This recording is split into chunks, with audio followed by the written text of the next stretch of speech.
get started here in just a minute.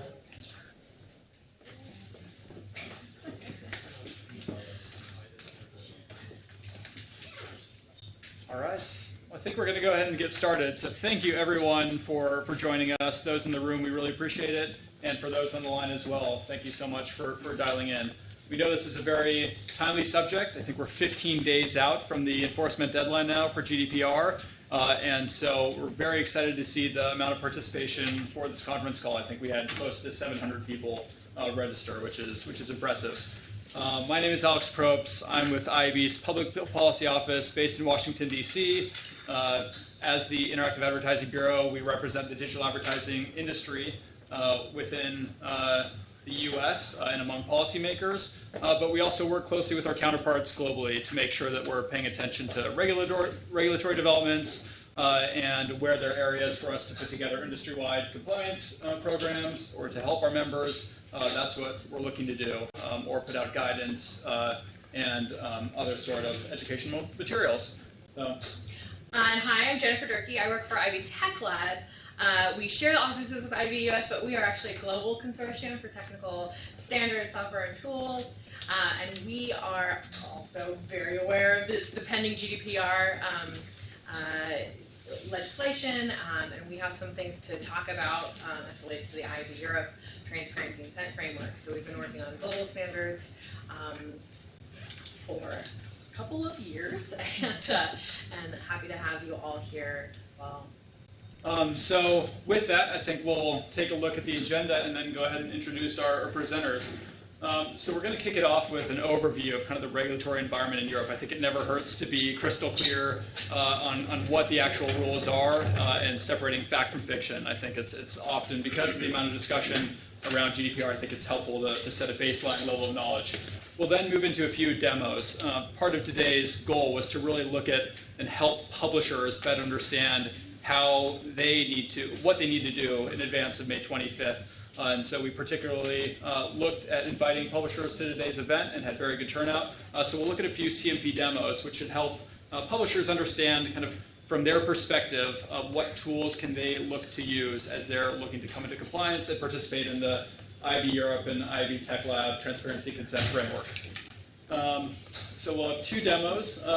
We will then move into kind of future technical developments. This is not, we are ahead of the deadline, and we're still expecting more guidance, case law around GDPR, so things are going to evolve. It's a dynamic situation.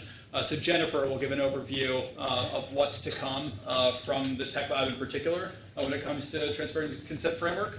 And then we will look at future policy developments. So another question that we at IB get a lot is, how is GDPR kind of impacting other privacy discussions, say in the US? There were a few very popular hearings in the last month or so related to data and privacy within the US Congress.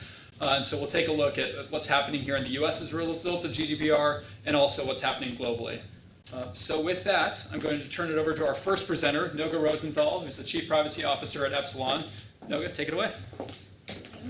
Thanks, Alex. So just to get some vocabulary set from the beginning, CMP is an entity that helps set up the cookie, the widget, on websites. So we are, I'm actually part of Conversant as well. I'm the Chief Privacy Officer. So we are a CMP, and that's the entity that offers that consent widget for publishers and advertisers. DaisyBit is the idea that I'll show you a slide later on as to how complicated we are, but it's just making sure that consent gets passed down the chain as we work with other partners in the ecosystem. And then global vendor list. So as you work with the CMP, you're going to have to list out which vendors you're working with. So for instance, if Conversant's working with AppNexus or Rubicon, we have to list those vendors, and we have to have common language that we use. So we point to that global vendor list, to make sure that those partners and vendors are listed there. So for instance, Conversant is a vendor on the global vendor list. So again, now going to the law. So GDPR is coming to enforcement in 15 days. So that's why some of us have not slept at all this week. It was passed couple of years ago. I have to be, it's funny, like looking around at other companies, most of us really started looking at GDPR probably 2 years ago when it went into force. But it was passed years ago. It actually just went into force in May 2016. So for us, for instance, Conversant and Epsilon, we've been coming to compliance now for 2 years. So one thing that's been interesting has been that when I speak to other chief privacy officers, not just in ad tech, but in other ad tech companies, and as well as with regulators, they always say to us that the current directive that's in place, so there's a privacy law in place today that has data access rights, it has all these data subject rights there already. And it has privacy law that impacts so many industries already. And they say to us, what's the big deal? It's only a 10% change between the directive and GDPR. And the reality is for ad tech that is absolutely not true. This was a game changer. And the reason it was a game changer is because of the definition of personal data. For most of us, we worked in what we called an anonymous world. GDPR has pushed us into having data that's defined under the law as personal data. We fall absolutely under this law. So if you look at the recitals, when they define personal data, they actually say expressly IP addresses and cookie IDs are personal data. And if you're using that data, if you're collecting it, storing it, viewing it, you fall under this law. So that's one of the biggest impacts. The other big impact, and by the way, this picture here is from Reed Smith. They did a presentation, so I don't want to take credit for this. The other big thing is that it impacts companies that may not even have an office in the EU. So again, under the current law, the current directive, there's case law showing that companies outside of the EU that market to EU individuals or have an office out there for your news site and you have articles geared towards EU individuals, you may fall under the current directive. GDPR makes it just much more explicit. You do fall under this law. You do fall under the data protection law. So in the first instance, if you have offices out there, if you have servers out there, if you have a salesperson out there, you fall under GDPR. If you're taking data, we have an example of a news site that's a UK news site, but it has US citizens looking at its website.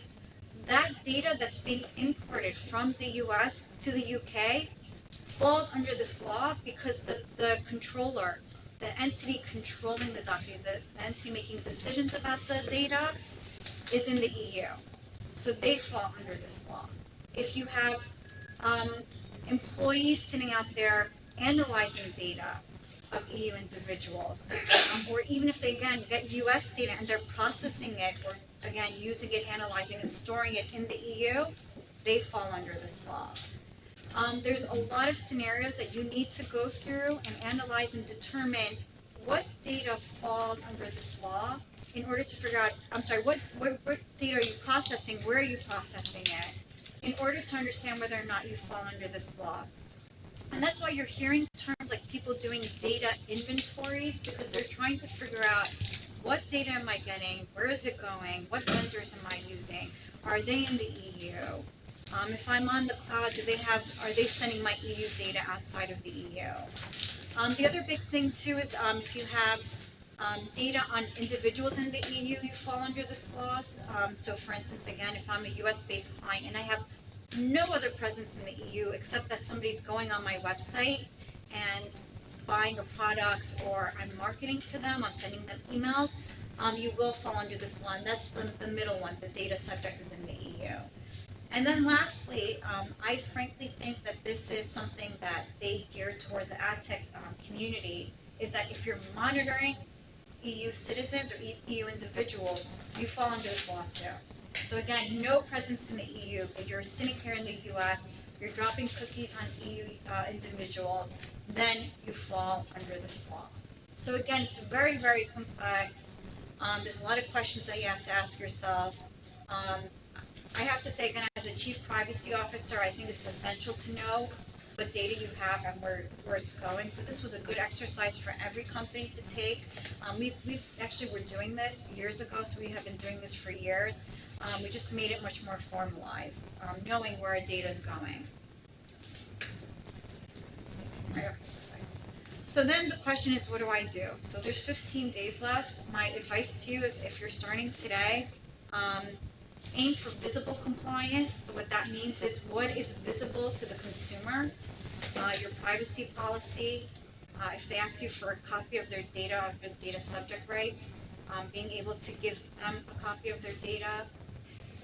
What else is visible to consumers? I think those are the two big ones, and then consent, which we'll speak about in a minute. In terms of other steps to take, I would recommend trying to do your data inventory, knowing where your data is going, where is it flowing to. Do you have offices out in Bangalore who are able to view the data? Determine what kind of data you're getting. So for instance, if you're getting data about individuals under the age of 13, the law has tightened the obligations for those individual children under, again, I would say 16, 13, because that has not been defined in Europe yet. And then you have to have a lawful basis for why you're processing the data. So what does that mean? You have to document what basis you have to collect and process the data as a controller. And I'll explain that a little bit more in a minute. So one big question that you have to answer under this law is, am I a controller or am I a processor? So a controller is the entity that makes decisions about the data. They're the ones that own the data. So they may say to you as a service provider, here's my data, analyze it and tell me who's viewing my emails, who is responding well to my banner ads. The processor is a service provider. It's the entity that listens and takes the instructions of the controller. Under GDPR and under the current Privacy Directive, the idea of a controller versus processor under the law is very, very black and white. Either you're a controller or you're a processor. And the reality is for ad tech that it's not that clear. So this is, I will tell you right now, this is a fight that you're going to have with your partners over who's the controller and who's the processor. And the reason I'm saying it's a fight is because the controller is the one that makes decisions about data. If I give data to a service processor, or I allow them to determine what data to collect or what to do with it, I'm instructing them, they stay in that service provider bucket. But if they start making autonomous decisions about that data, or they decide what data to collect, then they start veering into the controller bucket. So why is that important in our industry? Because a website will give an ad tech company permission to drop a cookie on the visitors to the site. So there, if the website is making a decision and allowing data to be collected off its site. So there it's a controller. However, once the ad tech company has the ability to drop the cookies, it starts collecting data and making decisions. The cookies are normally in the ad tech company's domain. It's shared across a pool of clients, and usually the ad tech company is making independent decisions about that data. All of that pushes the ad tech company into the controller bucket. The problem websites are having with this is that then there's a fear, if I'm Pepsi, that the ad tech company is going to take my data and share it with Coke, because then they have the ability as a controller to make independent decisions about the data. So that's where contracts kick in, and you just have to make sure that you divide up your responsibilities under the contract so that you as a website feel comfortable around what your ad tech company can do with the data. IEB Europe is going to be shortly providing guidance on analyzing whether or not you're a controller or a processor. That guidance is based on the data protection regulators in, I want to say, Germany or France, around what they believe, why they believe ad tech companies are the controller. Again, it's because of the three reasons. They have cookies in their domain that they use across clients, and they're making decisions and using that data outside of frequency capping to deliver ads. And again, this will then play into your responsibilities. A lot of things in GDPR have a domino effect into how GDPR applies to you. As a controller, for instance, if you have a breach, you have to tell the data protection regulators. As a processor, you have to tell the controller that you've had a breach. So it has multiple responsibilities that kick in based on where you sit. Sorry, one more thing, just because this is so important. The problem, if you're deemed a processor as an ad tech company, and you start taking independent decisions on the data, then what happens is you will have potentially a breach. You will be in violation of what you're allowed to do. Your contracts will likely say that you're not allowed to make any independent decisions on the data without the controller's permission. The law says you're not allowed to make independent decisions. So that's why this is so crucial. I really recommend if this be one of the first steps you take as you come into compliance. The other thing GDPR does, I believe under Article 12, I think, one of the first articles right before data subject rights, is that you do have to be transparent about what data you're collecting. When you're collecting directly from the consumer, you have to tell them as soon as you start collecting the data.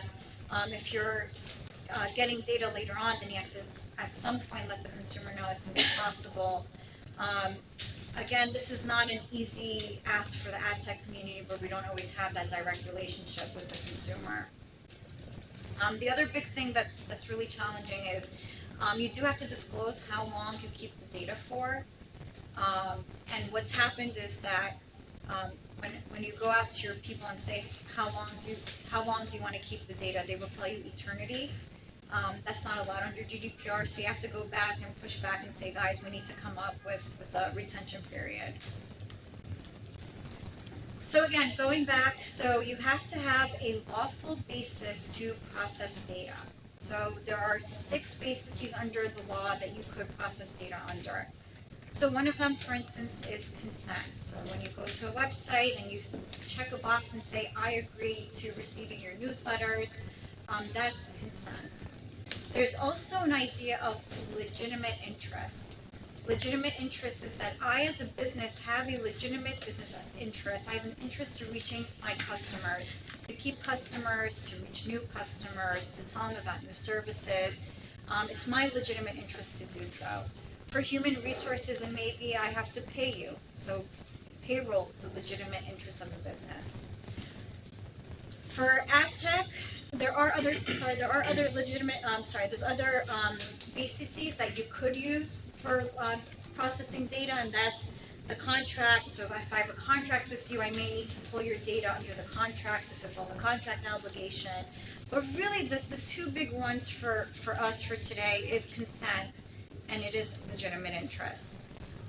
Real quick, we are going to concentrate on consent, but the Data Protection Network has put out an excellent document on how to do that legitimate interest balancing test, because the key is to document why you think you have a legitimate interest and how you put in safeguards to protect the individual, the data subject, from having their basic human right of privacy not violated. So for instance, using an easy example like payroll, I need to collect that data in order to pay out the individual, but I've put in safeguards such as only limiting access to the data to certain individuals, not sending it out of the EU, or if I do, sending it out to the US under model clauses, under an agreement that promises to keep it in the same standards as the EU.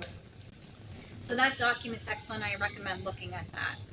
The other big thing here is that consent, the definition under GDPR has changed. Consent has a much higher bar.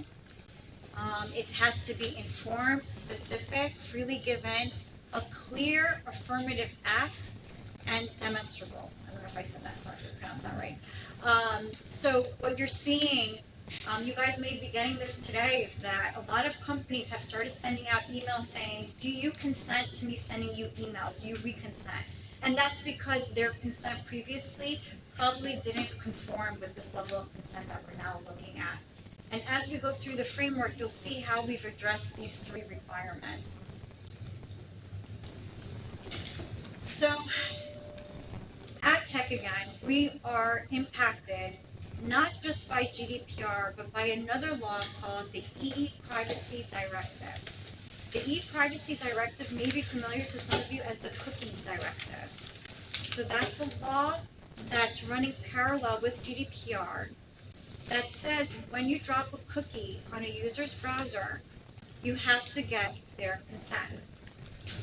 The EPrivacy Directive, the consent now points to the definition of consent under GDPR, which means that now consent has been changed under the directive to be informed, to be specific, to be a clear affirmative act. And that's why there's a lot of noise now. That's why we're here today. The cookie banners look to not be enough because there is this ambiguity. Did the consumer really see the banner? Did they take some action to show that they're consenting? The other thing too is that, again, we have the EPrivacy Directive. The law is now being updated. It's in draft form in a new version called the EPrivacy Regulation that's being negotiated. We're hearing rumblings that that's not going to come out until late 2019, 2020. That's going to give us a little bit more guidance about what they're expecting from, again, the cookie world. But that's what you're seeing, and that's what you may be hearing, things like if you put up a banner, a consent banner, and somebody says no, can you then block that user from that site?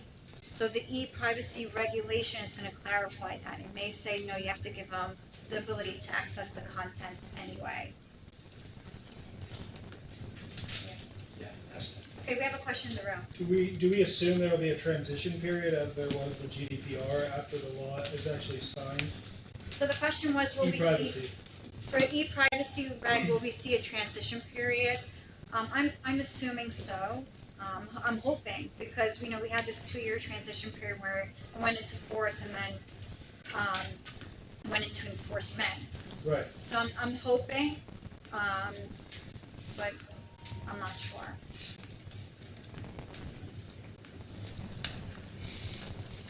So again, we spoke about this, and I said how the two laws are running parallel. So again, I think what's misunderstood a lot of times in our industry is just how complicated we are.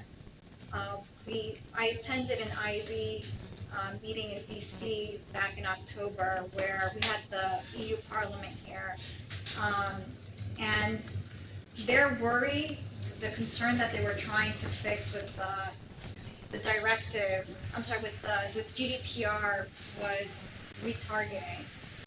And that's something that's been around for how many years? And the reality is that there's so many middle players here, and you'll see why during the framework, why we've done what we did, based on the fact that there's so many players that need to rely on that initial consent when the cookies dropped. The other thing too is that, again, it's not just consent. So what most companies are doing, not all, but most companies, they are relying on consent for the cookie getting dropped, and then legitimate interest from that point forward for any data collected after that. So again, consent for the cookie, and then legitimate interest for the rest of the data. And that's why I was saying the Data Protection Network guidance may be helpful when you want to do that analysis to see how you can rely on legitimate interest later. The IAB framework is flexible. It allows you to do what I'm calling consent plus consent, or consent plus legitimate interest, based on how you want to, as a company, what you want to do, if you want to rely on legitimate interest or not. So the standard framework, again, what IAB Europe did was it released a standard framework around transparency and consent. It's a framework that helps us talk to each other in a uniform way. It helps bring all of industry together. And that's why this document is so key. That's why this work that was went behind it is so key. IAB is a neutral party. It does not push for any CMP over another CMP. It allows for websites and advertisers to determine what's said in the consent widget. It allows consumers to understand in a more uniform manner what data are we collecting, what are we doing, what are our purposes for data collection. So we're all speaking in a uniform manner, such as saying what is ad reporting and delivery? What is frequency capping? What's interest-based advertising? Instead of me defining it one way and somebody else defining it another way, we have those set purposes that we can point to. It also has, again, consent and legitimate interest as a basis that you could use. And for publishers, again, there's this flexibility. You could either create your own CMP, you could go to another CMP and work with them. There's vendors out there that are offering CMPs. So there's a lot of flexibility in the industry. And it minimizes disruption, because what we were finding was that as we built out our CMP, when we didn't have the vendor list to point to, when none of this was really built, we weren't able to point to our partners and say, you know, we're working with Rubicon, AppNexus, here's they're on the vendor list, they're promising to comply with these principles. We had to put it all together on our own, and that didn't always work with how somebody else was doing it. So just, again, it brings us all in line to work together.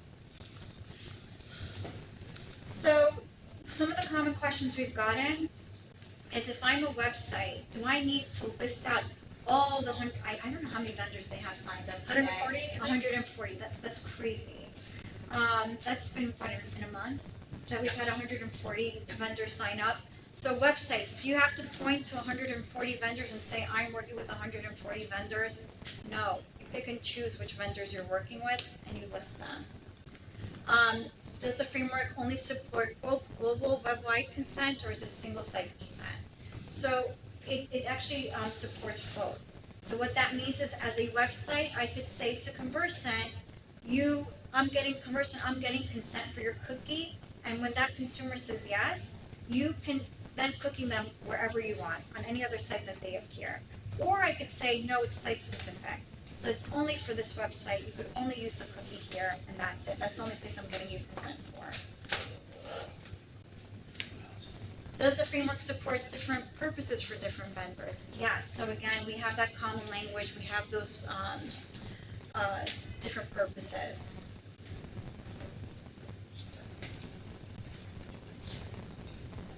I don't know if you want to speak more related to the different purposes. This is more of a technical question, and maybe I'll leave it for you. Sorry, does the framework support different purposes for different vendors? The quick answer to that question is that there's definitely flexibility. I think right now most are implementing just the ability to give consent per purpose, and then also per vendor. Because if you create a matrix of each purpose per vendor, that's a lot of information, is one of the major reasons. And it's a lot of information for the data subject for the consumer. Yes. Yeah, and that's one of the things that I think most companies will find challenging, is balancing giving enough information but not confusing the individual either. And then who will maintain pieces of the framework? That's to be decided.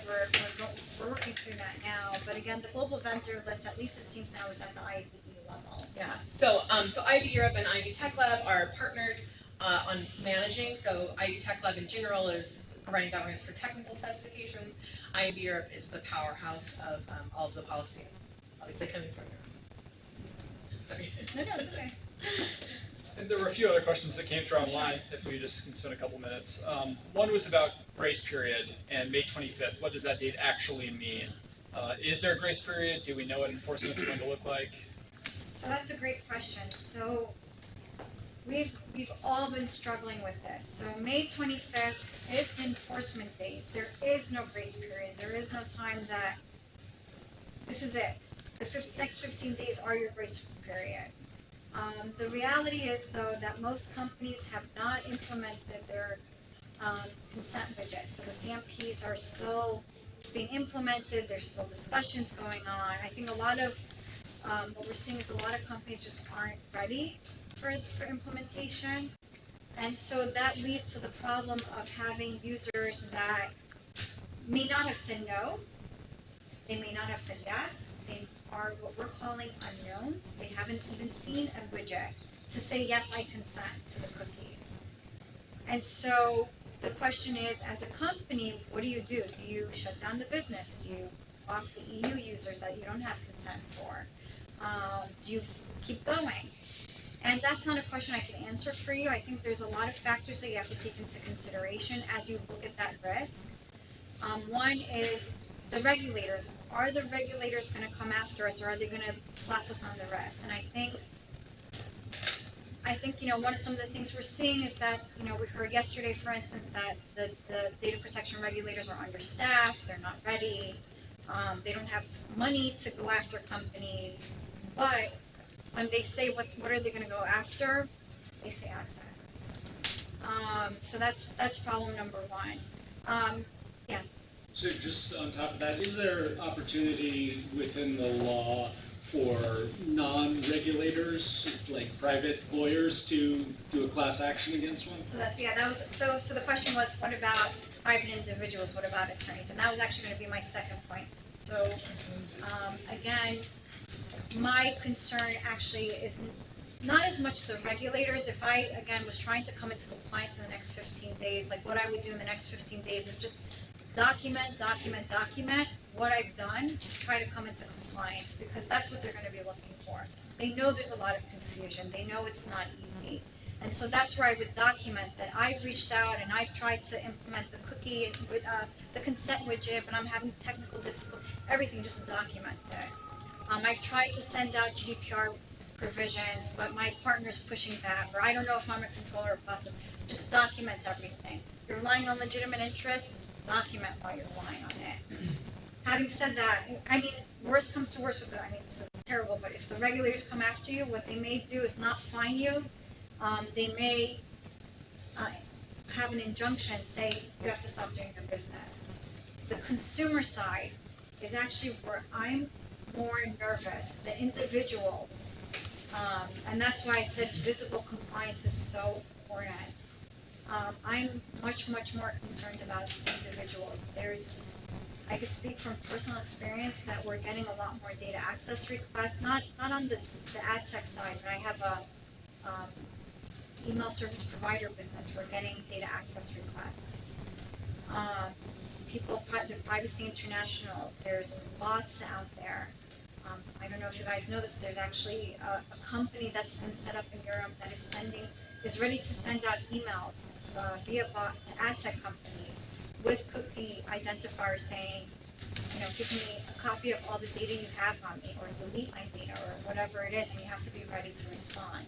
And my concern is that if you don't respond to those individuals, they will bring that private right of action. There is that ability for class action that wasn't there before. Two sort of related questions. Class actions don't currently exist in the EU, one, right? My understanding is that they will under GDPR. That's my understanding. And I think in UK, I heard that there was this ability, but I'm not sure. Yeah, what I've heard is it's Sorry, on the horizon, the question is, but not... we bring class actions in Europe. And also, so you're suggesting there's a right of private action, but is there a right to civil penalties, or ultimately you're still going to be subject to an investigation? An individual could bring a complaint to a regulator and then essentially pass it on to a regulator. Or is there a separate avenue? No, they could take us to court. So an individual can take you to court and say, you did not respond to my right of access correctly. You didn't give me enough information. You didn't respond in the corresponding time. I didn't consent, whatever it is, they could do that. And the problem is, as a company, when you look at it, do you want to fight that, or are you just going to pay them off? Like, what are you going to do to get this to go away? But they could, and you don't have to show harm under the data subject rights. You just have to say, they didn't respond to my request. So that private right of action, what section is that? I've not come across that. I'm not sure. Again, I'm sorry, I don't No, know I don't mean to it's under. Yeah, it's okay. So the question was, what section is that under? I'm not sure. I could tell you that right exists today, where they can take you to court. Mm-hmm. So I know as a fact that it exists, but I'm not sure what section it falls under. We could answer that later. And we do have a couple other questions, and since I know you have to leave before the end of the event, maybe we'll just ask those now before we move on. You mentioned controllers, you mentioned processors. What about co-controllers? You're hearing a lot about that in the news lately. Can you speak to that as well? Sure. I think the Article 29 party way back put out a paper about ad networks and said that we actually may be co-controllers in the ad tech sphere. So what does that mean? It means that each of you are a controller.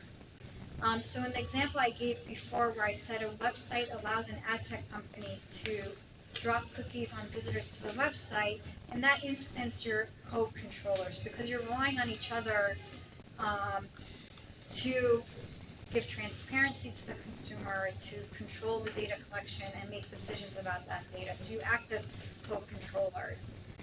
There's also a concept that's, I don't think it's mentioned, or it's called joint controllers in GDPR. There's also an idea that you could be independent controllers, so you're making independent decisions outside of each other. But I haven't seen that in the law itself, in the body or the text of the law. But that is another idea that's been floating in the industry.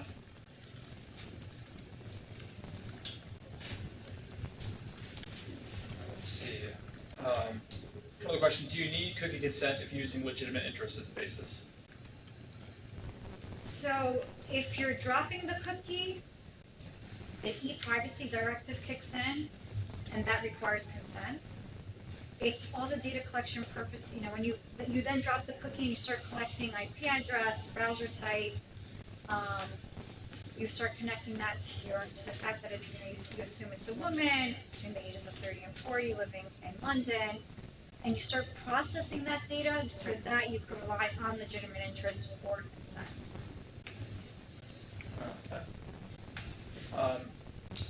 Yeah, I think with that, probably time to move on. But thank you so much, Noga, for that. That was excellent overview.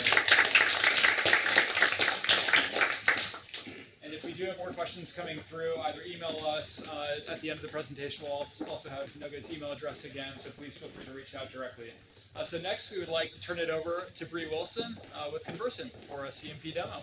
Hello, everybody. Thank you for having me. Thank you guys for putting this together, and thank you guys for joining us today. Mine is a live demo, so I'm going to be sitting over here in the corner while we get this going.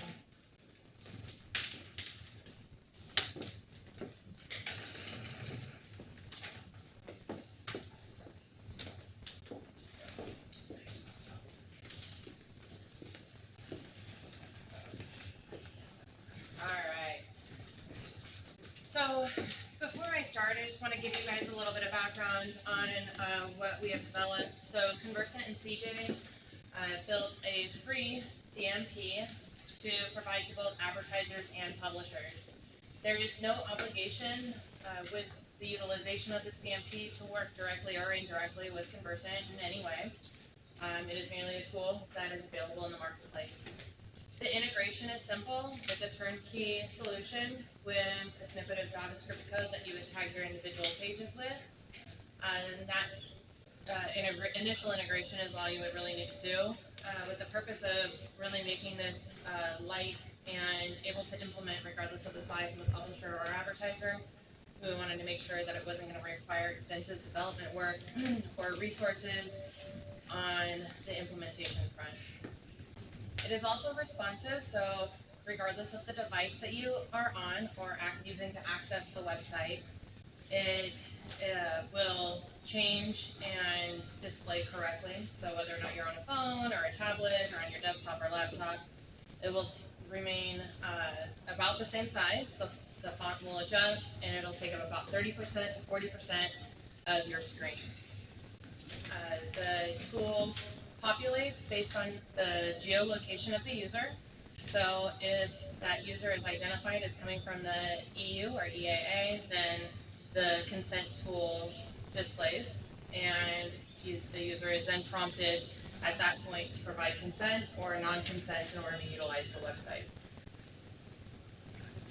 Overall, the tool has easy to understand language where we, in as simple of a fashion as possible, describe to the user that cookies are being placed for the purpose of advertising and analytics. Within this little section right here, it would have a link to your cookie policy if you have one, and also a preliminary list of the marketing partners or the vendors, the global vendor list that you have decided to include within your consent tool. Actually, I'll go back there one second. There is also links to the individual company's privacy policy. So the user has the ability to access the company's privacy policy easily without having to go any further. And all the links open in a separate browser window so they don't take away users from your site. The website privacy policy would be located down here in the lower left-hand corner of the screen, where you would link to the privacy policy that you have updated to make sure that you are GDPR compliant.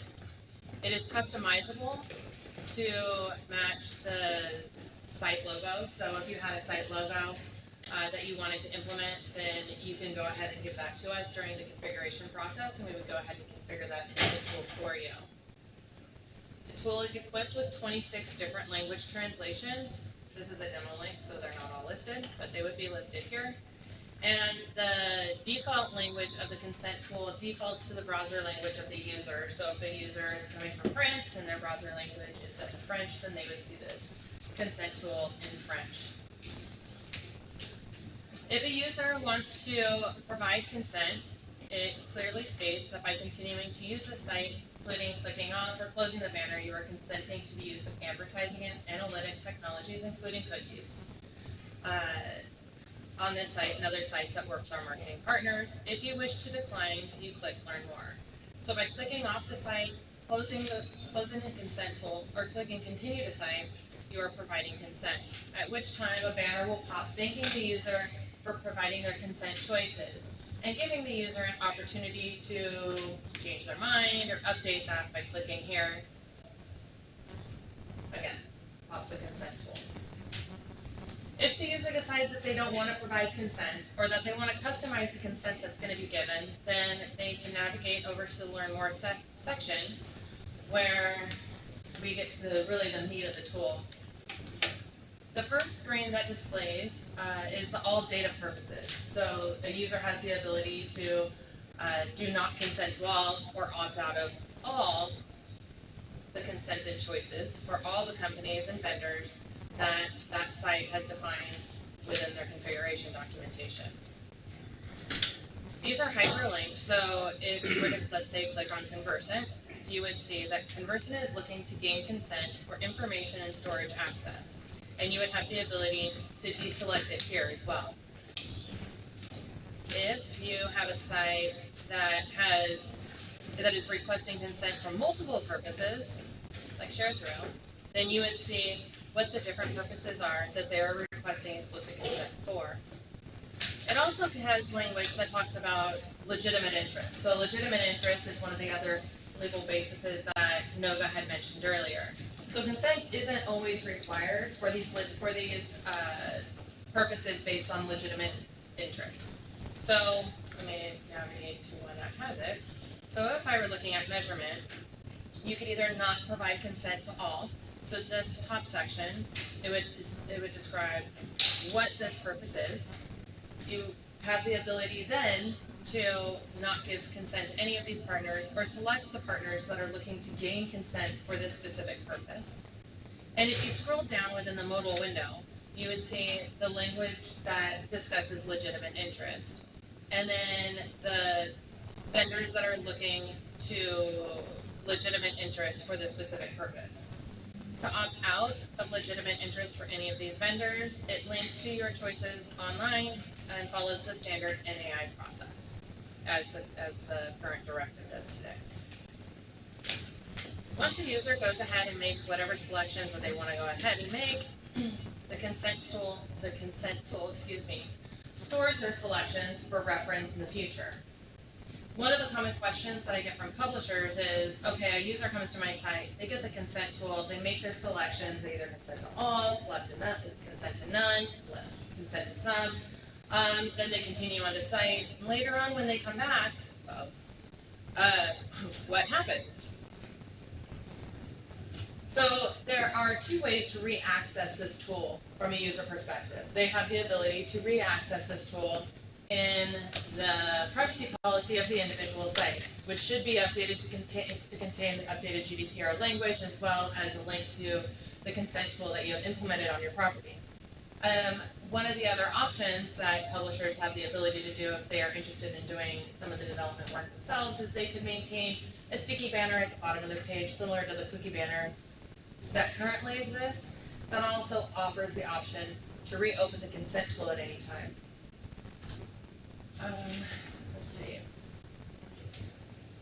The integration process, as I mentioned, is a piece of JavaScript code that you would go ahead and tag your sites with. So you would place this JavaScript code on all your pages with the exception of your privacy policy and your cookie policy.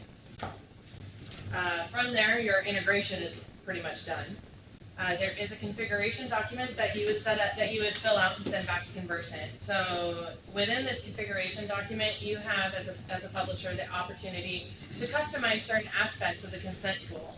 You have the ability to provide a JPEG or a GIF for your company logo. You're providing the links to your cookie policy and to your privacy policy, like I already discussed, so that way we could populate these fields. But you also have some additional features. You have consent expiration. So the default consent expiration is 13 months. But if you think that is too long and you really want to make sure that you're, asking for consent from your users every week, every 6 months, however long you want to do it, then you have the ability to provide that within the configuration document. We also have what's called a nag feature. So let's say you have a user and provided consent to nothing, and they didn't want consent at all, but you aren't able then to monetize that user to the extent they would have provided consent. So we have this nag feature that's built in, so you can re-ask them for consent within a given period of time. So let's say, okay, they've opted out today, but maybe I'll ask them again in a week. Maybe I'll ask them again in 2, to try and not be so intrusive to your users to where it's just continuously popping, but really opening up the door to be able to ask for consent in a reasonable time frame, again, from your users. We also, within the configuration file, ask for whichever vendors you're looking at trying to get consent for. We do not have any limitations or restrictions in terms of the number of vendors that you are looking to implement. We believe that should definitely be determined by the publisher and or advertiser on what suits their business needs. If you need 100, then you can have 100. If you want all of them, you can have all of them. If you want 10 of them, you can have 10 of them. That decision is up to you. And the purpose is auto-pull from the global vendor list that the IAB has set up.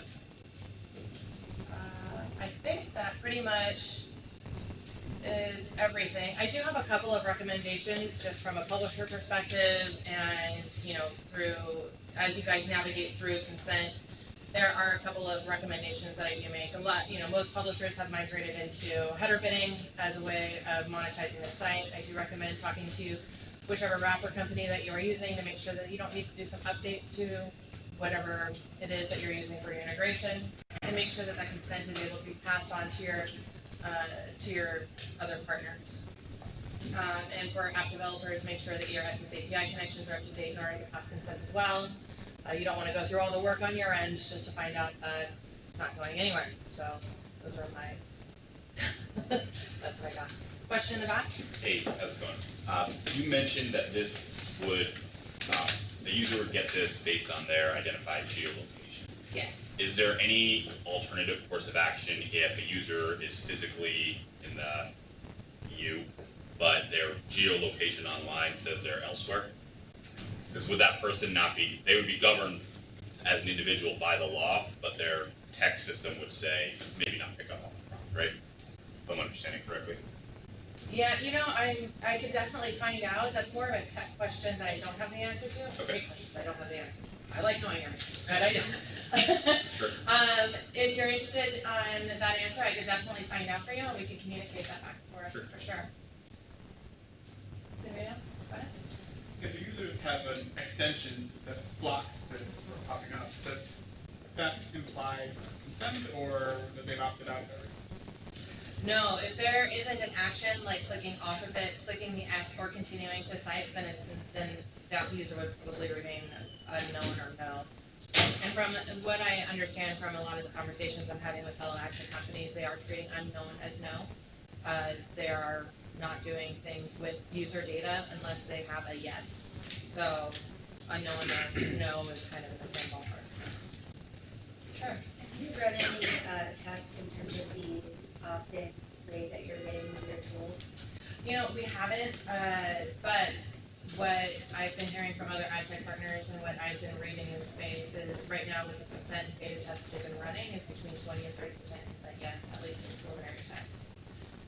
I mean, there's a lot of factors that could go into that, but You're the first tool that I've seen personally that has the continue to cite more and more and the X.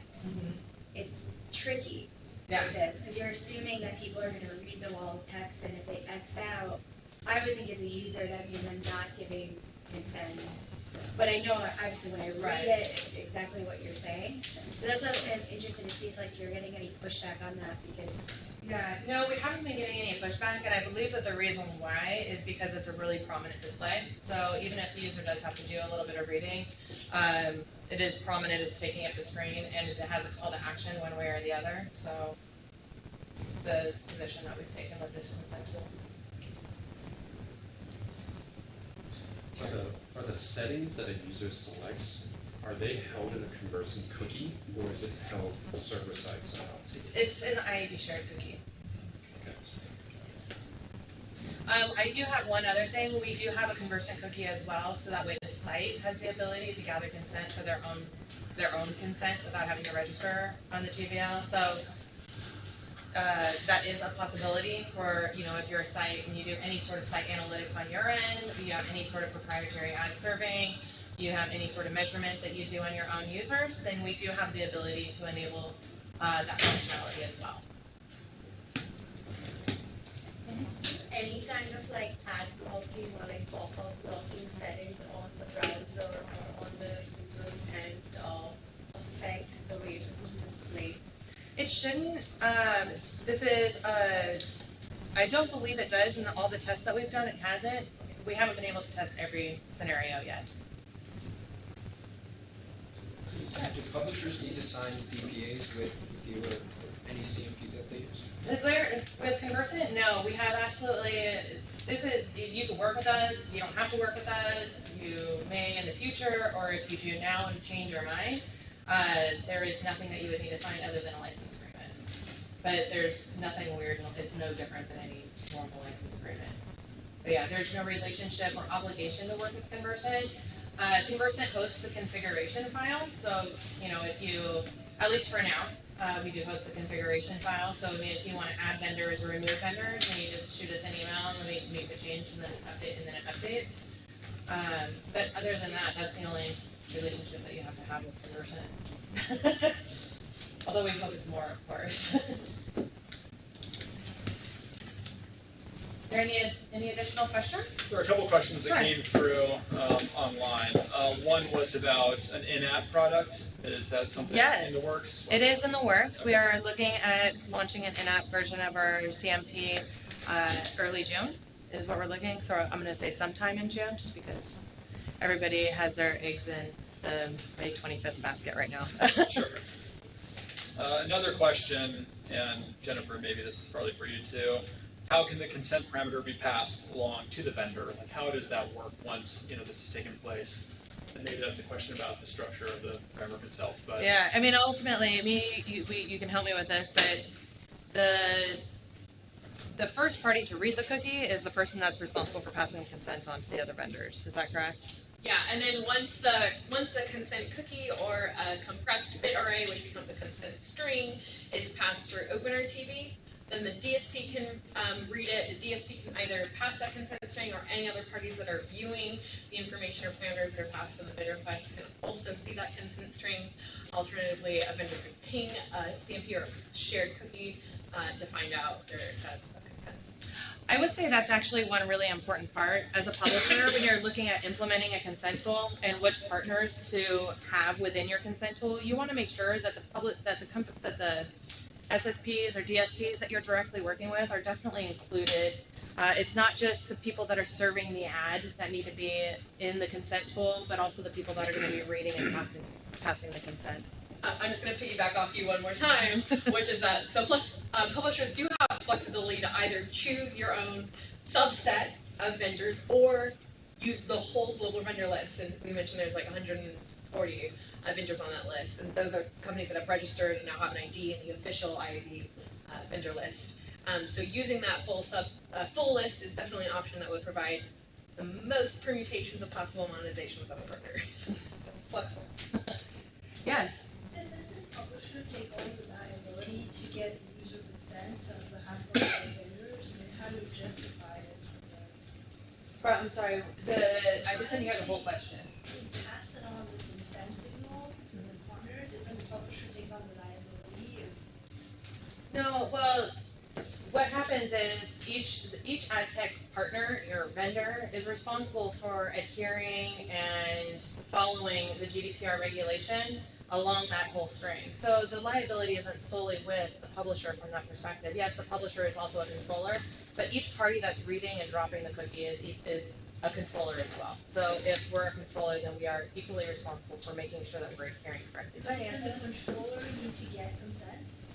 Yes, we do, yes. How does the vendor get consent? It would be in the, so if you were a website, then you would have the consent tool appear. And in there would list out all of the vendors that you're looking to get consent for, any vendor that you work with, or that would be filling any of those app requests that are coming through, then you would want them listed. So the vendor list is controlled by you, the publisher. Does that answer your question? I don't think so. The screen that you show all the various vendors that you're working for, right. The text says, we are asking for consent on behalf of these folks, right? For those vendors, exactly. Yeah, right. And so through that dialogue, I think that's how, again, if I'm understanding your question. So do you have to be specific, or can you mention potential future vendors and partners? No, you do have to be specific. So in order to get that explicit consent and to go off of being able to read and access the device or any of the purposes in which you're requesting consent for, you have to get that consent as a vendor. So you wouldn't be able to get that on behalf of a vendor that you may or may not work with or is included in the future. Yeah. But you can, let's say, for example, you included the whole global vendor list, then that would just be for any event. You would still be getting consent maybe for vendors that you don't work with, but not. Does that make sense? Yeah, it does make sense. Okay. But what if someone was not yet on the market? I would have to, any existing contractual relationship has to be listed. Right, and that's actually another thing too. So every single time you add a new vendor into the list, then the consent tool needs to re-ask for consent. So you want to make sure that that consent tool has the vendors, at least that you're planning on implementing in the near future. Or how would someone know why they're being asked again? They would maintain all their previous consent choices, and so they wouldn't necessarily know specifically, oh, I added in Rubicon, or I added in Nexus. It would just appear with everybody, and they would have to re-give consent. There were a few questions about, Cindy, I don't know all of the, the parties, along the chain that I may be working with, different vendors that may be contracted out with other parties. And so, and so how do I know who to include in that list at the beginning from the publisher's perspective? Right, and that's a very valid question. I mean, a lot of times publishers work through various exchanges, and they don't know all the demand sources that are feeding that all those requests, and it could be a lot of partners. I would say if you have any sort of concerns, talk to your ad tech partners. They are very happy to talk to their publishers and give them all this information. They might already have, I do know some ad tech partners have wiki pages or blog pages where they do list all the various vendors that provide revenue to their website. Another question: do CMPs share responsibility for penalties if a publisher is found in violation? What does that license agreement look like? Is basically the question. The license agreement is really just don't reverse engineer our CMP. It has nothing to do with any liability.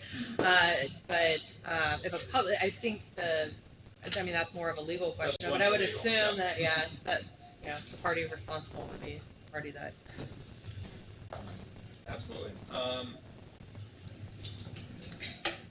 think that's the majority that I'm seeing right now. So again, if there are more questions online or in person. We'll display your email address afterwards. For sure. And definitely feel free to reach out to us too at Ivy, and we'll pass along any questions. Great. But Thank you, everybody. yeah, thank you so much, Marie. All right. And for our next presentation, I know we're going over to Anissa Connor with Digitrust. She's based in London, and so we're going to switch over to her live demo now.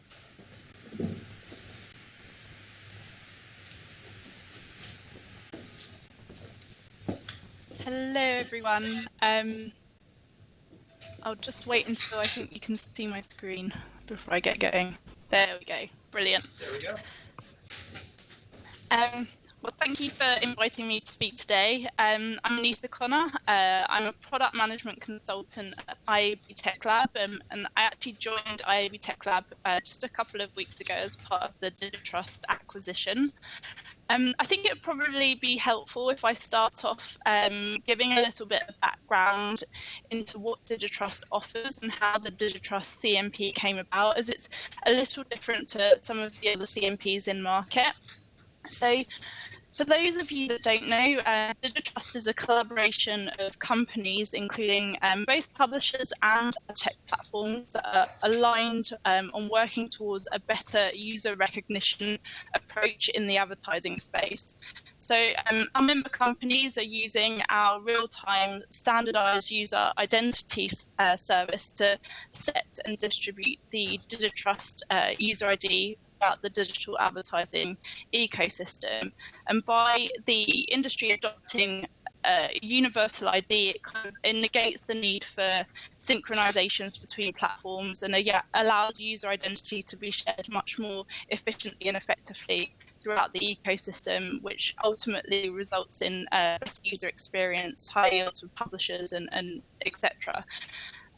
Towards the back end of last year, a number of our members came to us and expressed interest in the idea of a neutral CMP that ties consumer consent preferences to the Digitrust ID and namespace. And at the beginning of the year, I formed a working group to kind of provide a forum for members to further kind of crystallize on this idea and collaborate. And the group aligned on, a real interest and motivation to build, collaborate together and build a neutral consent management platform that, as I said, ties consent to the Digitrust ID, but also aligns with the IAB EU consent and transparency framework and policy. And there was a real kind of importance and motivation to make sure that we aligned with this framework, because the group agreed that this would really provide a common language and distribution mechanism for consumer consent preferences throughout the ecosystem. And the group agreed that it would be free for working group participants to license, and also for them to distribute to their partners. And anyone that's an IAB Tech Lab or Digitrust members able to join this working group and kind of be an active participant in developing and shaping this product. It's ongoing. We meet twice a week, so if anyone's interested, feel free to get in touch. But I guess what I'm trying to say is Digitrust didn't go out and build a CMP. We created a collaborative environment whereby members have contributed development and product resource to come together and co-develop a CMP, which I would term as an alpha product. It will be ready, so our members are going to start distributing it to their clients as of next week. And with that note, I shall dive into a demo.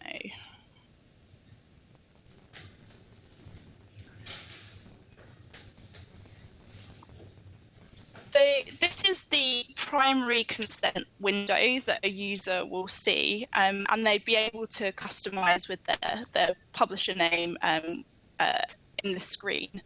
And they will see this screen if GDPR applies to them. And the publisher or advertiser implementing the CMP can either decide whether GDPR applies to the user themselves, or they can opt for the CMP to establish that for them based on a few different options. Location using IP is one of them. And it's really kind of high. The goal of this screen is to, at a high level, inform the user that their personal data is being processed by a number of companies and that they have an option to consent or not. We actually, as a group, decided to not allow the user to click off the screen or provide a cross and consider that as a positive affirmative action of giving consent. The group kind of wanted to take a conservative approach to that. Also, it's worth saying that this is really like V1 of what the UX will look like. There's definitely been kind of a move in Europe to a more familiar cookie-style banner that informs the user of their consent choices in a similar way to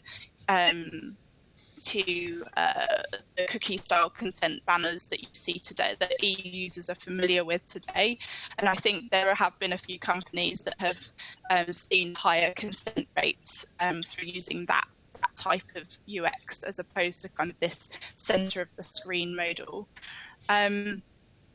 So if the user decides from now at this point to click OK, then all the vendors and purposes that the publisher has decided on, or advertiser I should say, will be a consent string will be created, and that consent string will be made available to vendors to query via a JavaScript API in the way that the IAB framework and consent and transparency framework allows for. If they so wish, they can click on Learn More, and they will see a set of instructions here just outlining what's going on and what they can do to make their choices. So they're able to scroll through these standardized purpose names that come out of the global vendor list hosted by the IAB Tech Lab, and these standardized descriptions as well. And these are provided in all the relevant languages directly from the GVL or global vendor list. And the user is able to navigate through these various purposes and either decide individually to switch them on or off, or they're able to use this two-way switch that allows them to click once and enable all, or click again to disable all the purposes. If they scroll down within a specific purpose, they can click on Show Companies, and this will show the companies that are processing data for this specific purpose. And the user is able to click on the company and see their privacy policy. The working group decided not to allow the user to make their consent preferences choices at the per purpose, per company level, because that's not actually supported within the framework right now, though that's very soon going to change with the release of a new specification, which I think Jennifer's going to talk about very shortly. But if the user would like to make their choice allow or disallow certain vendors, they're able to click on, see the complete list of companies here, or show all companies in the bottom left-hand section of the screen. And again, there's some very lightweight instructions, and most of this language is actually extracted from the IAB policy document. There has been a few edits. For example, we have added this ability for the user to opt out using one of these various links. But here the user is able to navigate through all the vendors that are processing their personal data, and they can either make these choices for the vendor individually, or again they can leverage this enable all or disable all button. And once they've made their choices, they're able to click OK, continue to site. And you can see here that there's this persistent banner, and they can either choose, the publisher or advertiser can choose to have this banner that just reminds the user they're able to make changes to their consent preferences at any time, or there's actually the option of extracting a link, and the publisher or advertiser can make, create a button that's placed on their page, or add the link to their privacy policy so that the user is able to reopen the consent window and make changes to their choices whenever they like.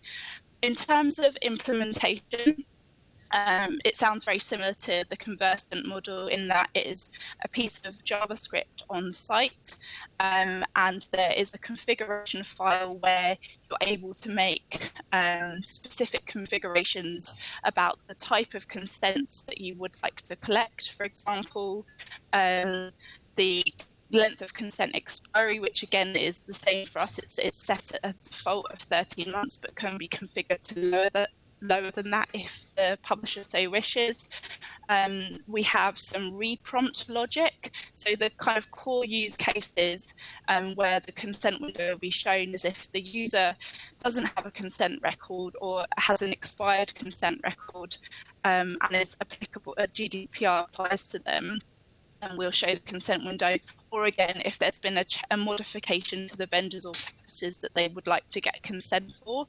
But in addition to that, there's these reprompt options that allow for if a user has given no consent or only partial consent, you can decide to reprompt them. Say, I think that we set the default at once per 30 days, for example, but that's configurable. The publisher can host the configuration file if they so wish, but I know some of the companies that have helped build the CMP are going to offer the hosting of that configuration file on behalf of the publishers. But yeah, the publishers are able to host it if they wish and make the configurations themselves. In terms of languages supported, we are actually starting out with 10 and will be shown, and that will be increased to the full set very quickly. And again, it's shown based on the user's browser language. In terms of the alpha features that we'll be supporting initially, and this is a product that the working group is continually evolving and will evolve over time, both in terms of user experience. So something that's coming very soon is the ability to customize customized UX using CSS and making CSS changes. The consent types initially supported are a global consent and publisher-specific consent. So as a publisher, if you're processing data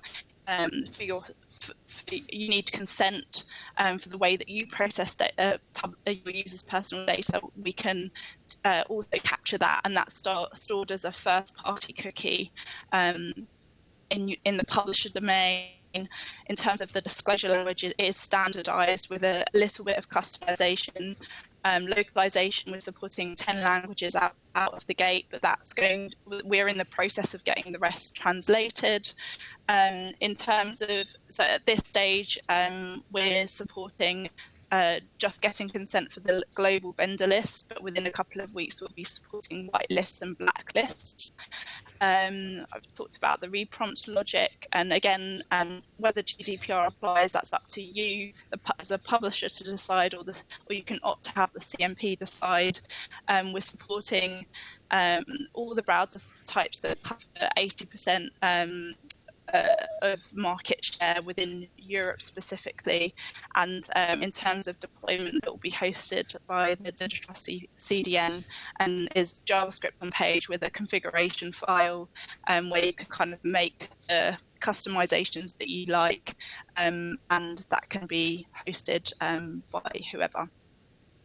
I think I've kind of covered everything. Does anyone have any questions?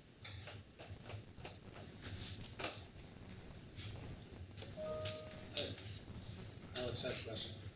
Question in the back. Go ahead. So,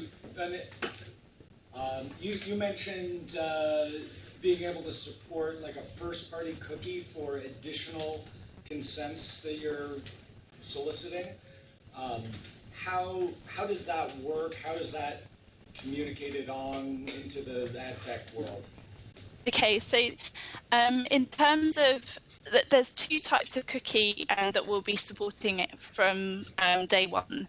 There's the global consent cookie, and that's specific to the way that the vendors you work with are processing your users' personal data, and that is being made available as via a JavaScript API to the vendors, and is then passed downstream through the OpenRTB protocol. With regards to the only use case where that's stored as a first-party cookie is when you detect the user is using a browser that doesn't support third-party cookies, and in that use case, that global cookie will be stored as a first-party cookie, and it will be made available to the ad tech ecosystem in exactly the same way via this JavaScript API that's outlined by the framework. With regards to the publisher-specific cookie, so this is not that cookie does not have any vendor information in it. It's about the publisher and the way that you process your users' data. So say you have decided that you require consent for 5 standardized purposes outlined in the framework, then the consent management platform can get that consent, and that consent will be stored as a first-party cookie in the publisher domain, and the publisher can use that information in that cookie to decide how to process the user's data. Again, as it's accessible as outlined in the framework. Thanks. I have a question. At the initial screen where the choice is presented to users, is there a if they don't effectuate a choice, is there another pop-up, similar to what the previous tool we just saw, and/or is there so if you just continue OK to site, is there a second, dialogue that pops up, and/or is there what's the mechanism to get consumers, to afford consumers the choice to change their choice if they want? Okay, so that's a good question. If they click OK, continue to site, they will see this banner. If the publisher has opted to leverage this banner, perhaps the publisher's decided to have, create a button that floats on their page, or extract a link from the CMP and make it available to consumers in another way, however they wish. Then the user has the opportunity to know that they can make changes to their consent preferences and pop them up again. And just one follow-up. That always takes them to the CMP, or could it take them to something else too? Could it take them to the privacy policy where they could access the CMP tool or other things, or is that at their discretion, or is it always it's at the publisher's discretion how they want to allow users to reprompt the CMP, and they're fine to do that via their privacy policy if they so wish. Thank you. So, a question from online: when a vendor is added, so possibly after a consumer has already made a choice, will the user see a request for just that vendor, or the full consent dialogue with all vendors listed again? I think we kind of addressed this earlier, but would be useful to hear. So, in the case of the CMP that the group have built, that vendor will be added to the full set of vendors. So the user won't necessarily know why they've been reprompted with consent, but it will save the consent preferences that they've made before.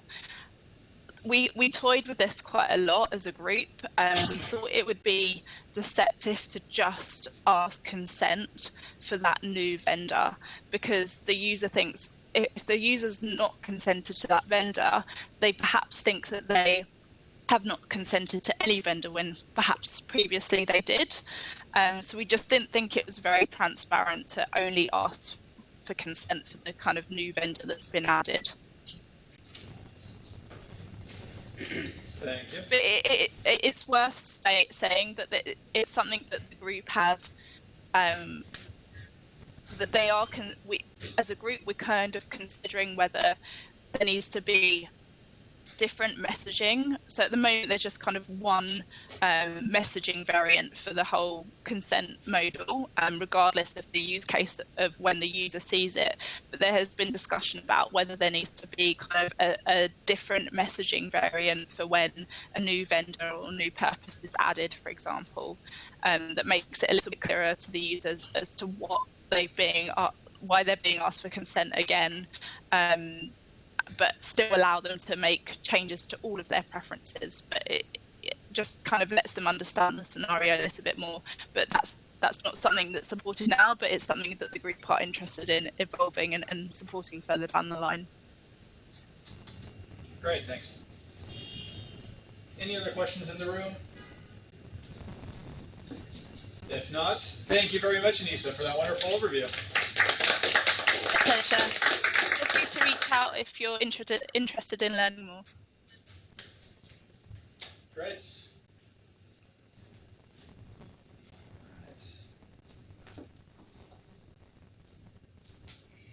All right. Awesome.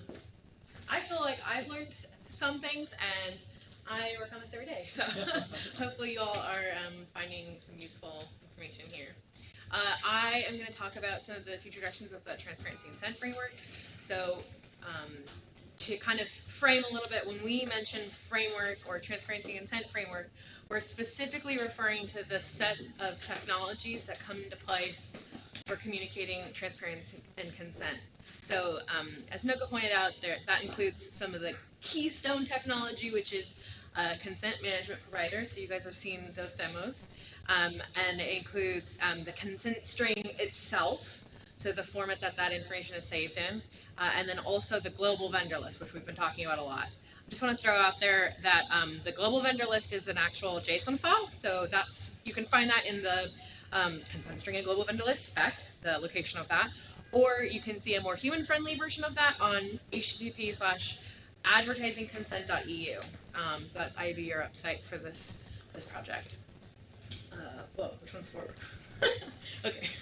So as a point of status on the current development of the framework, so IAB Tech Lab is providing technical governance in partnership with IAB Europe, who is the powerhouse of all of the policy requirements for this framework. The final versions of version 1.1 specifications are published, ready for adoption. So that's why we're seeing lots of companies start to offer the CMP functionality. We're seeing publishers who are building out their own CMP functionality. We're seeing hundreds of people register, or vendors register for the global vendor list, and people are taking action. Those specs are available on the GitHub repository for the project. There's also links to that or more information on advertisingconsent.eu or iab.com/GDPR or iabtechlab.com/GDPR. So depending on how you prefer to access that, there you go. We have also just published for public comment 2 specifications, which I'm going to spend my time talking about. That includes pubvendors.json and the mobile in-app spec, which is out for public comment both until June 1. So just as another quick note of level setting, how do publishers specifically integrate with the transparency consent framework? So publishers display this consent UI, the CMPs, and there's also a list of the CMPs on advertisingconsent.eu who have registered.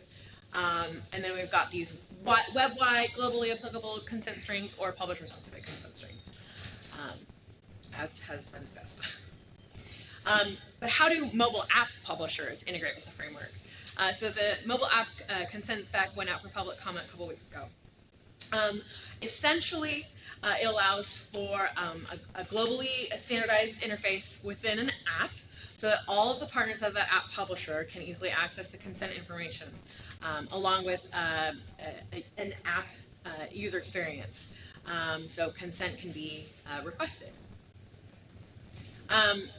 the basic flow of how we have spec'd out mobile app support for consent management providers is for publishers to embed a CMP SDK into their app and configure it to collect consent as needed. So you basically see these CMP processes, but in app. And then there are some configurations for that publisher so that the local storage is able to save that consent information, and then the CMP can ping that local in-app consent information and then send that out as the consent stream.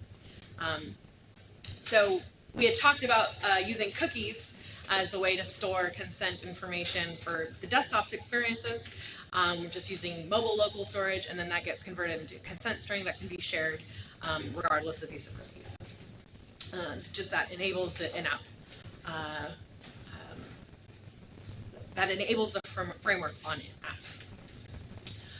There's some more details here. I'm happy to go into detail or encourage you to read the specifications, but that's the high level. And it's out for public comment now. The pubvendors.json spec is also really interesting as it directly addresses some of the questions all of you folks have started to bring up, as well as some questions and feedback that we've gotten across the globe around the framework. So publishers have a lot going on when we talk about the framework, and publishers have started to request things or express concerns around liability. So that was brought up today. Disagreement or over legal basis, so whether that's legitimate interest or consent, and then to be able to empower, as a publisher, the vendors to claim and use legitimate interest in addition to the consent information that is communicated with the user.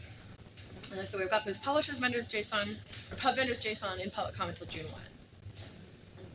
1. So some of the goals of this spec is to provide a standard for publishers to declare the vendors that they are working with and those vendors' permissions and configurations. It allows for vendors to verify a publisher's GDPR settings and verify CMP consent strings as well. It provides a standard way for publishers to whitelist vendors and enables publishers to limit purposes and features on a per vendor basis. So we're talking about a JSON file. This would actually draw some parallels to ads.txt. Hopefully you all know ads.txt. If you don't, come talk to me. But ads.txt is, of course, the way that publishers can list out their allowed digital sellers. That is found at a publisherdomain.com/ads.txt URL. So pubvendors.json is hosted in the same way as a URL associated with the publisher's domain, so that it can be programmatically accessed by any partner that needs to find this information. So a publisher would go out and we have this spec'd out, the fields and the syntax for this JSON file. The publisher can declare then which vendors they want to work with, so it functions as a way of a publisher whitelist. And it also allows for that publisher to give these granular details, so giving the publisher more control over the granular information around the vendors that they work with and that they trust.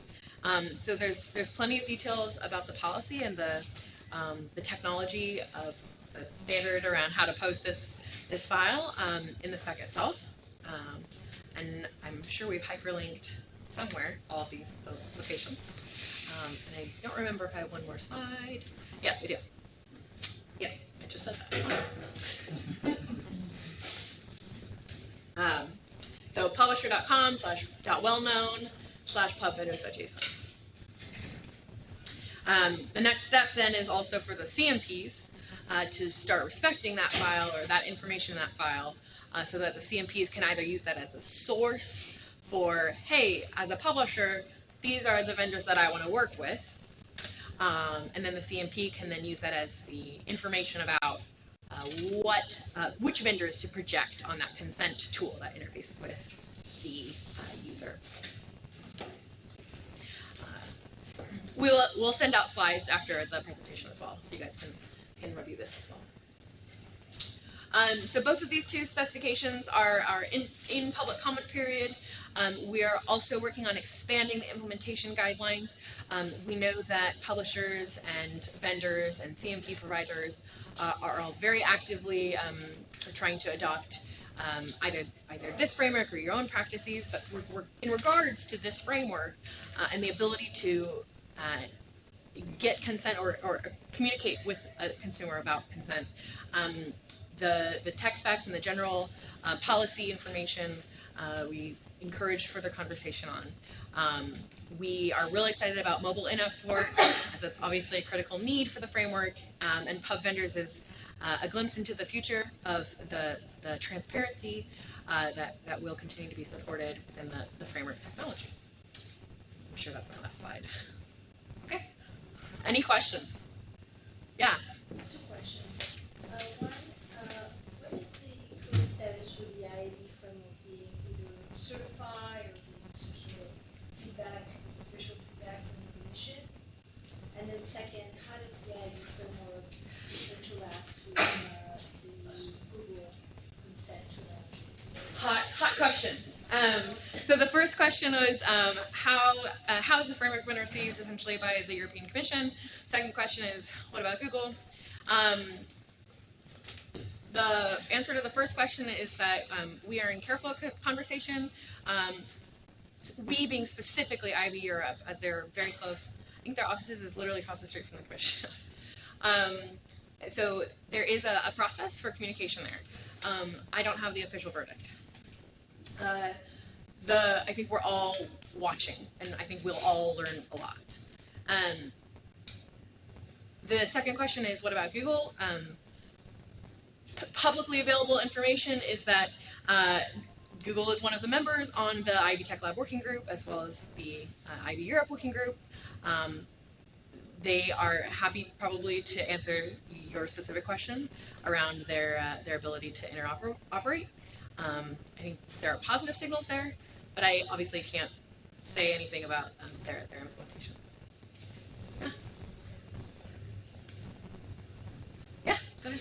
I want to go back to what you were talking about the global vendor list. Okay. So we're kind of on the other side of it, we're in cybersecurity, and we've received multiple questions from a bunch of our customers asking if we're going to join the vendor list. So I was just looking into the requirements. So we also actually became part of the EU-US Privacy Shield. Mm-hmm. Is that going to work somewhat in conjunction with the Privacy Shield? And then how long does it take to get accepted to the global vendor list? Yeah, so open call really to all vendors in the room who want to get consent from users. This is a very good way to get consent from users. Call to action right there. The answer to some of the requirements is that they would be individually applicable to your company. There's, I think, like a 1 or 2 day turnaround once you apply to be on that global vendor list. As soon as your payment clears, you're going to be posted on the global vendor list itself. As far as that global vendor list interoperability with things like the Privacy Shield or other large companies' vendor IDs, then I think we're looking towards future ways to integrate or to map or find solutions there. So not really. And then, sorry, so one more follow-up. Yeah. So say if there's a discrepancy down the line and we do become part of the global vendor list, can we then say call to the IAB if there's some sort of issue, or what sort of services will the global vendor list be providing? So I'm not actually sure what the Privacy Shield list does or functions or. It essentially acts as somewhat of a safe harbor to essentially show that you've self-certified and you've become part of the Shield and you've done those things internally to become compliant with EU-US transfer of data. So the global vendor list is all about the framework, and this is the IAB global vendor list. So it does not guarantee that you're going to be GDPR compliant. Point blank, right? But it would be a good way to be able to plug into the framework and the technology ability to collect a consumer's consent preference for you as a vendor. Yeah, I think that's a clear, important distinction, because the Privacy Shield is a formal agreement between the U.S. and European governments as a way to comply with GDPR because the U.S. kind of fell outside the scope of what was considered adequate privacy protections from the EU, and so it's a very different framework. This is not that, right? This is not some sort of clear carve-out in European law for companies to participate. It's not saying that you are GDPR compliant in any way, shape, or form.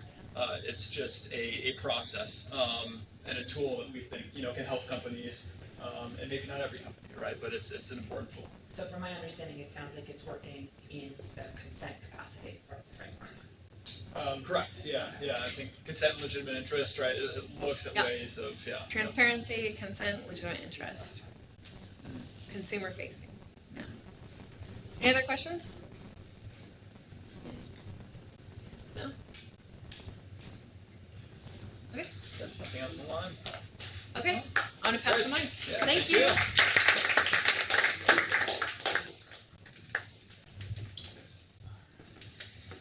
Thank you. So I'm Brad Wellman. I'm with Alex in the DC office, and just a little bit of a shift here in terms of kind of some of the future elements of it, right? Kind of just rounding out with a little bit of the softer side of it, less technical, and the future sort of data protection elements. And I think in many ways, GDPR has become sort of a euphemism for privacy at large. Everybody kind of lumps all of those issues in together. And so I just want to talk about, a little bit of the way we see what's happening, sort of future developments in terms of, issues for privacy and for publishers coming down the road.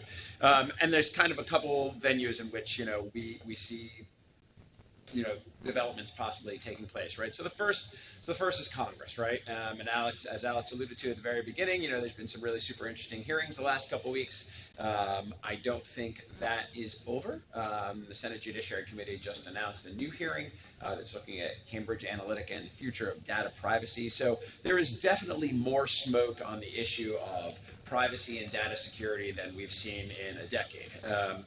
And I think in much the same way that GDPR and privacy has gotten conflated, I think that privacy and data security and Russian influence and ads has all gotten conflated in Capitol Hill too, right?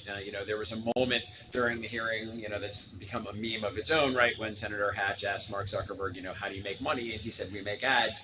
And I think our collective blood pressure, raised about 40 points, but there hasn't been that pivot to ads per se.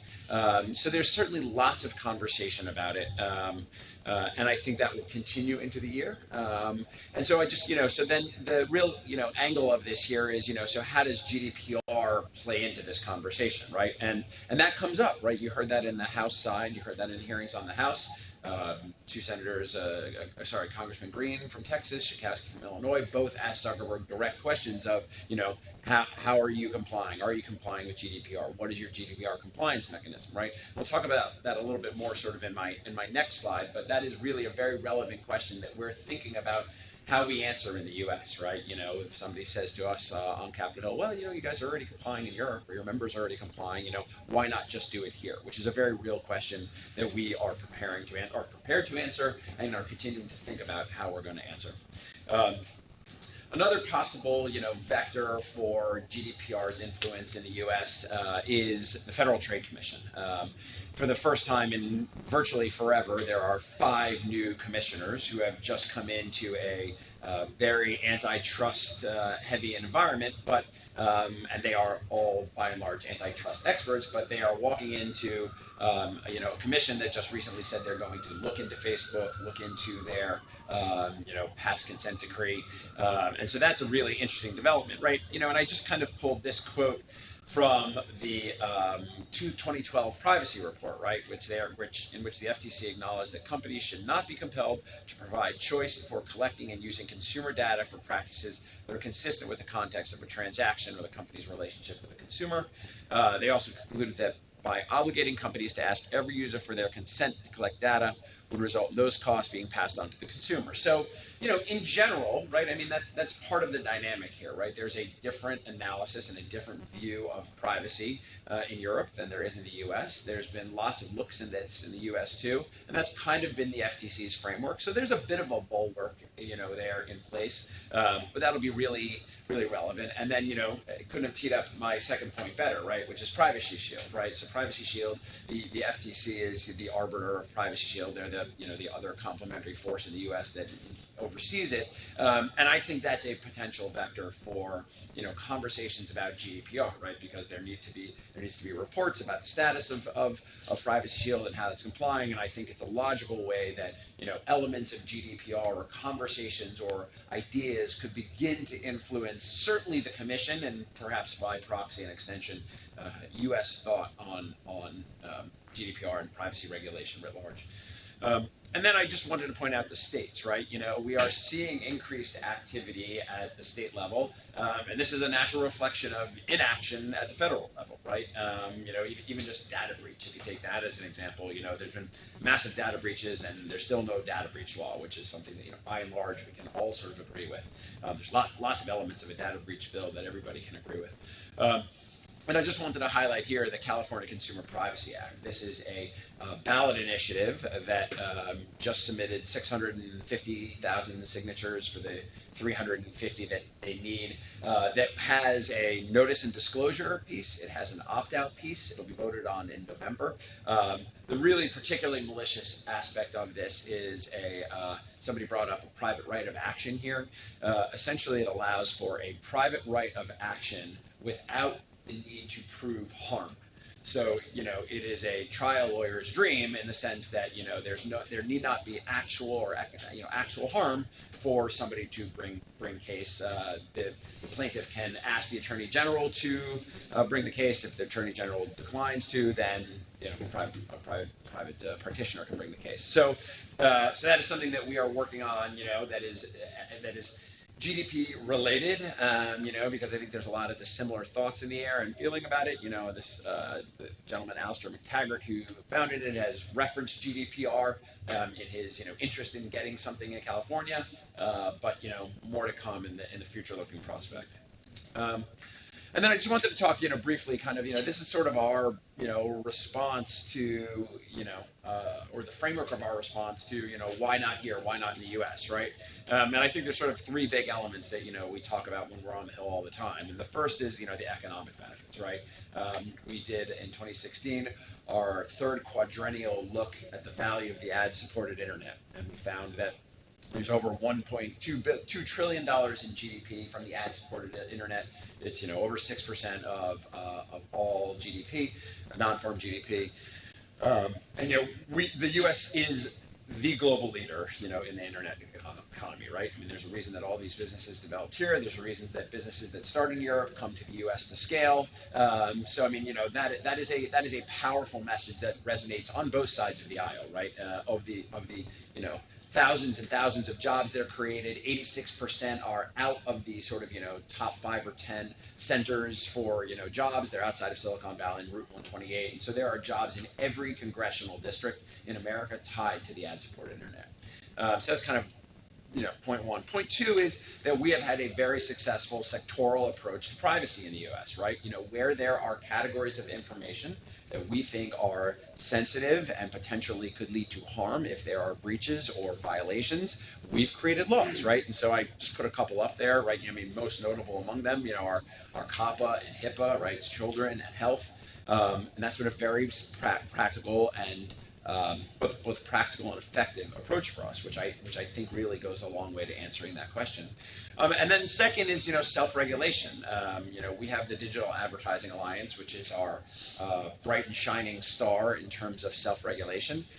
Self-regulation works. It's the way for industry to move ahead, move faster, and just 5 seconds. I'm sure you all know self-regulation is the DA is the little blue icon embedded in ads that allows you to opt out of interest-based advertising, right? I mean, that was the genesis of the last time this was a really hot topic 10 years ago when, Chairman Leibowitz of the FTC was running around talking about the J. Crew Madras jacket following him around. So we are hands down the global leaders in self-regulation. In the intervening decade, that program has evolved from being just on your desktop to being online, being mobile, being in-app, being in Spanish, and so it has gone. It validates that industry can move at the pace that innovation moves at. Argument. So those are kind of those are the three sort of bulwarks of our defense of GDPR, like regulation or legislation in the U.S. over our dev bodies. So I will stop there unless there are questions. Isn't there a bill in Congress at the federal level that's kind of looking at, that the Democrats have put together, and that's kind of looking similar to GDPR in the U.S.? Yeah, there are. There are 4 or 5 different bills that have been introduced, some as recently as about 2 weeks ago from Senators Kennedy and Klobuchar, a social media bill that's basically, an opt-out bill. All of these, there are plenty of good and positive steps that we as industry can take, right? We are all for transparency. I think we can all agree on that. We're all, which is, the consent management, CMPs, right? I'm looking at them and thinking, right, these are transparency tools. These are fantastic, right? But Congress doesn't get that, right? Every bill they introduce is a sledgehammer when it needs to be a scalpel. And so, you then end up also often with the over notice issue, right? Which I think is the knock on, the cookie directive, right? Everybody just sees the cookie directive, banner, and they just exit out because nobody really takes the time. And so, those are all. That's just one of the issues that comes up. But just in terms of our future preparation, right? We look at the elections too, and that often shapes our dialogue and what happens and how we're thinking, right? With different administration or different leadership in the House and Senate, these things can often move quicker.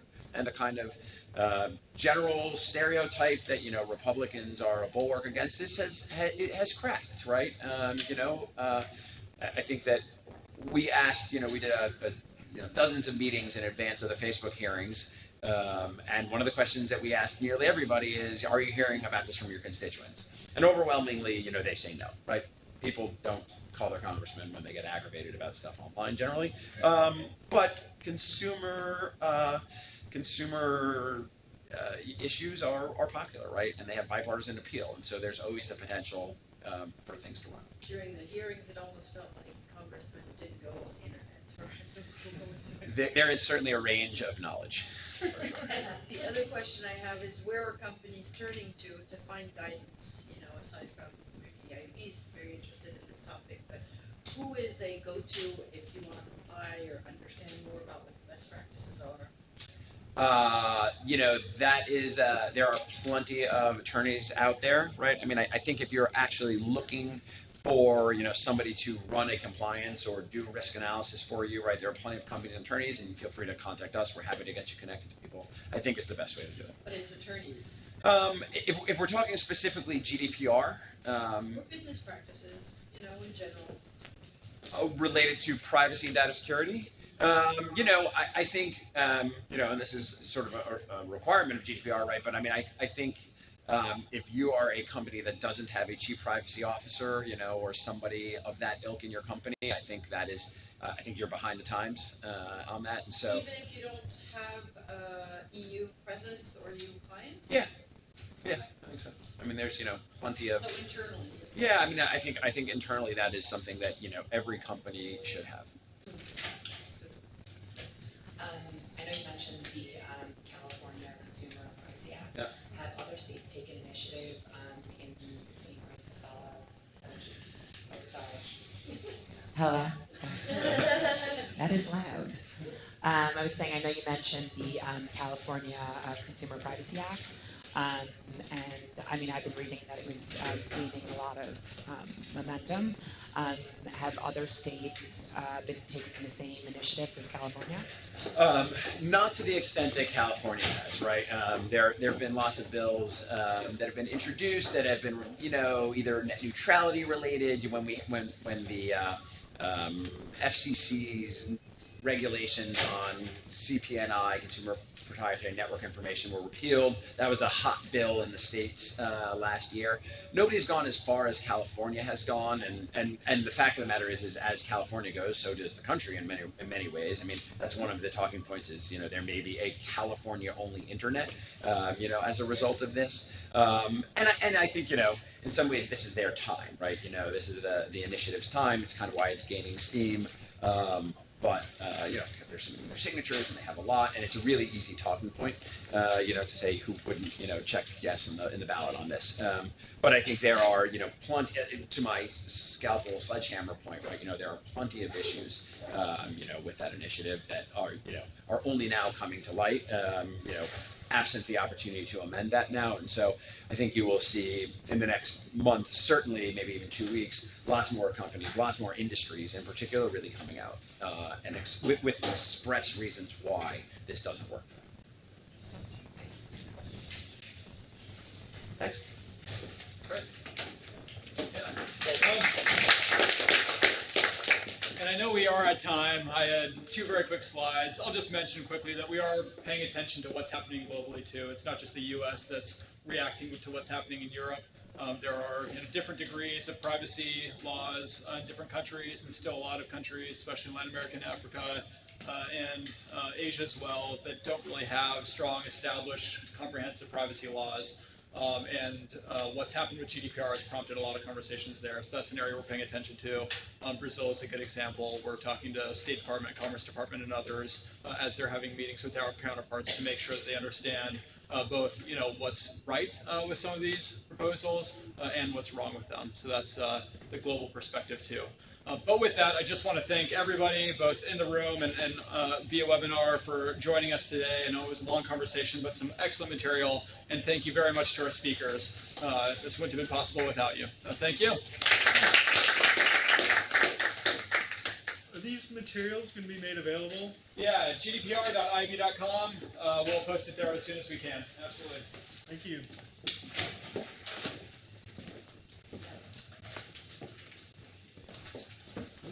Yeah, that was great. Thank you. Thank you so much. That was fantastic. Such a good overview.